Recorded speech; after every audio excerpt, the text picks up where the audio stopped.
Hello everyone, आज है 8 फरवरी और आज इस वीडियो में हम बात करने जा रहे हैं यस बैंक के बारे में। देखिए, पिछले कुछ दिनों से आंधी की तरह ये भाग रहा था। इवन अगर आज मॉर्निंग में भी देखो तो तेजी थी यहाँ पर, लेकिन जैसे ही एक खबर आई कि एसबीआई अपना शेयर बेच सकता है, एक बड़े डिक्लाइन से ये गुजर रहा है।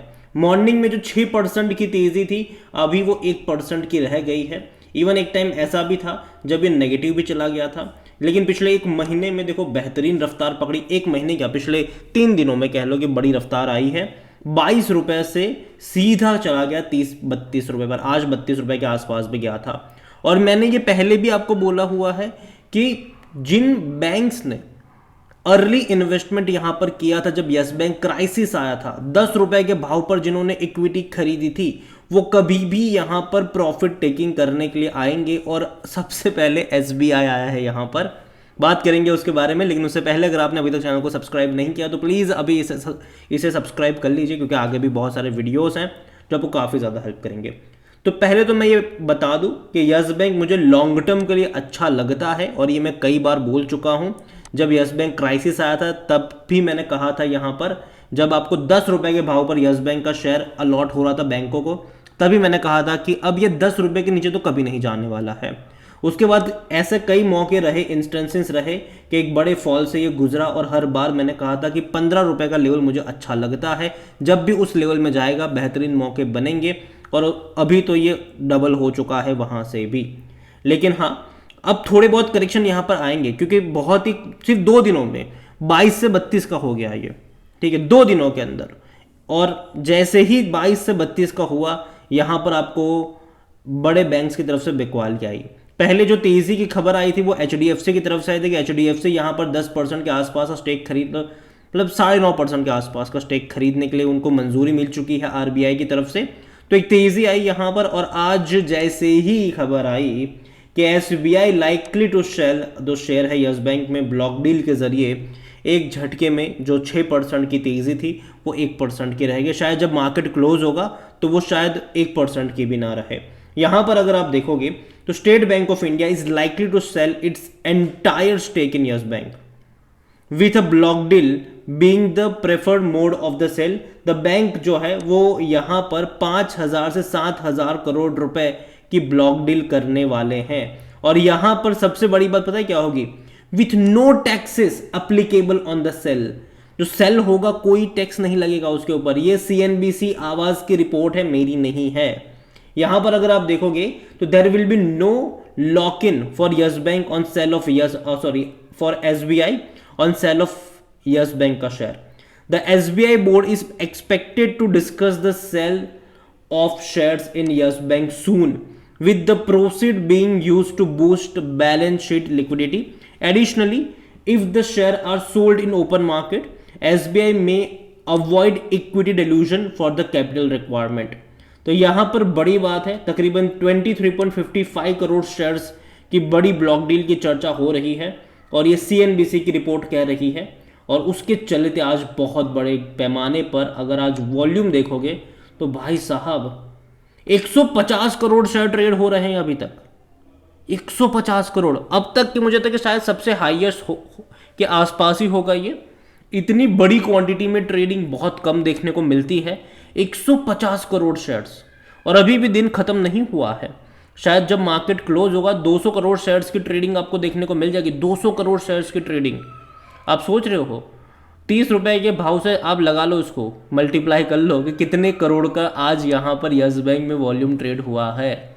तो बहुत बड़ी क्वांटिटी में हो रहा है यहाँ पर खेल। और यस बैंक को लेकर अगर हम बात करें तो according to Moneycontrol user 86% लोग कह रहे खरीदारी करो, 14% लोग कह रहे बेचो और भाग जाओ यहाँ से। और जहाँ तक बात करी जाए इस बैंक को लेकर, तो देखिए नंबर्स अभी जो इनके आए थे इस क्वार्टर के, वो रेवेन्यू वाइज आपको बहुत अच्छे लगे होंगे, क्योंकि लगातार इनके रेवेन्यू में तेजी है। लेकिन प्रॉफिट वाइज उतना ज़्यादा एक्साइट नहीं करा लोगों को, और यही वजह थी कि इनके रिजल्ट्स के बाद एक हल्का सा प्रॉफिट टेकिंग आया था। 25 रुपए से 22 रुपए के लेवल पर ये गया था। लेकिन उसके बाद जब एचडीएफसी वाली खबर आई थी, यहाँ पर आरबीआई ने जब एचडीएफसी को अप्रूवल दे दिया था कि वो 9.5% तक का स्टेक खरीद सकते हैं, ऑलरेडी वो 5% का स्टेक होल्ड करते हैं यहाँ पर, तो कहीं ना कहीं बड़ी तेजी देखने को मिली। और रिटेल इन्वेस्टर बहुत ज़्यादा जंप इन कर गए इन खबर के चलते। यहाँ पर अगर आप वैल्यूएशन देखोगे तो भाई साहब बहुत महंगे पर बैठा है ये। 83 का पी हो चुका है इसका। सेक्टर P 20 का है। कोई भी एनालिस्ट यहां पर खरीदारी करने की बात नहीं कर रहा है, जीरो एनालिस्ट, 11 में से जीरो एनालिस्ट खरीदारी की बात कर रहे हैं। फिनेंशियल्स अगर आप देखोगे इस बैंक के तो डेफिनेटली इंप्रूवमेंट है, इनके रेवेन्यू वाइज लगातार इंप्रूवमेंट हम देख रहे हैं। Profit wise ups and downs यहां पर देखने को मिल रहे हैं। देखो रेवेन्यू बढ़ा लेकिन प्रॉफिट नहीं बढ़ा, तो ये एक नेगेटिव चीज़ मेरे हिसाब से ज़रूर रहेगी यहाँ पर। और देखो लॉन्ग टर्म के लिहाज से मुझे लगता है कि बैंक बर्बाद नहीं होगा। रीज़न ये है कि ऑलरेडी अच्छा खासा पैसा रेज कर लिया है इन्होंने, और एनपीए अब उतने ज़्यादा नहीं निकल कर आ रहे हैं। कहीं ना कहीं एनपीए का जो नंबर्स है, परसेंटेज है, वो धीरे धीरे यहाँ पर रिड्यूस भी हो रहा है। तो ये एक पॉसिबल मतलब एक पॉजिटिव चीज़ है इनके लिए, बैंक बर्बाद नहीं होगा। लेकिन हाँ, यहाँ पर ऑलरेडी शेयर्स का इतना ज़्यादा डाइल्यूशन हो चुका है कि जो इनके प्रॉफिट को मतलब जो इनके वैल्यूएशन को हमेशा हाई रखेगा। यहाँ पर अगर आप शेयर होल्डिंग की तरफ चलोगे तो जो प्रमोटर है उनके पास कुछ भी नहीं है। कौन थे promoter? Rana Kapoor and family, जो कहते थे कि भाई साहब मैं यस बैंक के शेयर अपने बच्चे के बच्चों को दूंगा, यहाँ पर मेरे लिए गोल्ड माइन है। लेकिन बाद में 6-7 महीने में वही गोल्ड माइन वाले शेयर 140 करोड़ में बेच कर निकल गए थे ये लोग। यहाँ पर देखा जाए तो 0.14% म्यूचुअल फंड के पास है, 42.06% डोमेस्टिक इंस्टीट्यूशंस के पास है, जिनमें से बैंक्स भी शामिल हो जाते हैं। एफआईज 23.79% का स्टेक लेकर बैठे हैं। रिटेल और अदर्स के पास 34.01% की स्टेक देखने को मिल रही है, जिनमें से रिटेल इन्वेस्टर ज़्यादा है 22.11%, अदर पार्टीज के पास 11.90% का स्टेक है। देखो मुझे यहाँ पर इनका मार्च क्वार्टर का शेयर होल्डिंग पैटर्न देखना रहेगा जब आएगा तब, क्योंकि अगर एसबीआई यहाँ पर बेचेगा तो कौन खरीद रहा है, कितना खरीद रहा है, या फिर रिटेल इन्वेस्टर ही खरीदे जा रहे हैं, वो देखना यहाँ पर इंटरेस्टिंग होगा। और जहाँ तक यस बैंक की मैं बात करूँ, मुझे लगता नहीं कि बैंक बर्बाद होने वाला बैंक है ये।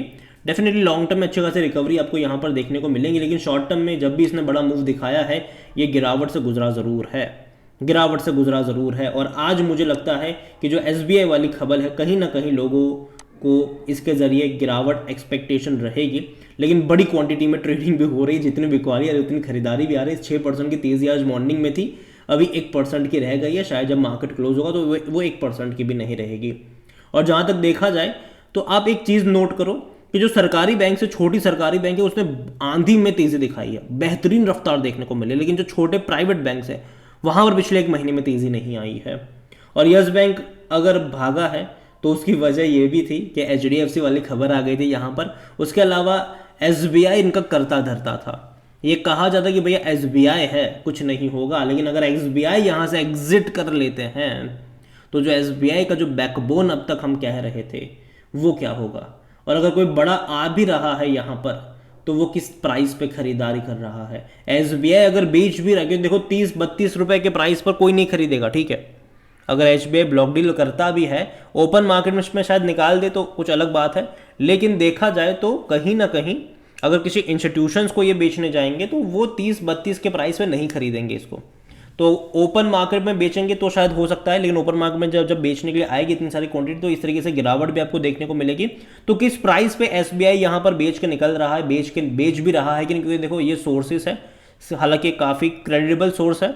सीएनबीसी आवाज़ ने ये रिपोर्ट करी है, कई सारी चर्चा हो रही है अभी सोशल मीडिया पर इसको लेकर, तो देखते हैं कि क्या होगा। लेकिन अगर वाकई में ये चीज़ सच साबित है कि ये बेच रहे हैं एसबीआई वाले, तो देखना ये होगा कि खरीद कौन रहा है। और अगर कोई बड़ा प्लेयर खरीद रहा है तो अब तो कोई दिक्कत नहीं है, लेकिन अगर कोई छोटा प्लेयर खरीदा है या फिर कह लो कि रिटेल इन्वेस्टर को ये माल चिपकाया जा रहा है, तब तो भैया दिक्कत होगी यहाँ पर। अभी के लिए मैं इतना ही कहूँगा कि अगर है तो बने रहो, मैं उम्मीद करता हूँ कि बेहतर चीज़ होगी यहाँ पर। और जहाँ तक बात आती है फ्रेश बाइंग की, मैं इतना ही कहूँगा 2-3 दिन वेट कर लो। ऑलरेडी 22 रुपये से 32 पे गया है, एटलीस्ट इसको 25-27 पे आने दीजिए, तब यहाँ पर कुछ एंट्री लेवल के मौके बनते नज़र आ सकते हैं, अभी नहीं। ये मेरा मानना है, बाकी मर्जी आपकी है। वीडियो को यहीं पे एंड करूँगा। पसंद आया हो तो लाइक करो, शेयर करें। चैनल पर अगर पहली बार हैं तो प्लीज़ सब्सक्राइब करें। और यस बैंक के बारे में आप क्या सोचते हैं वो भी आप मुझे कमेंट में लिख कर बता सकते हैं। Thank you.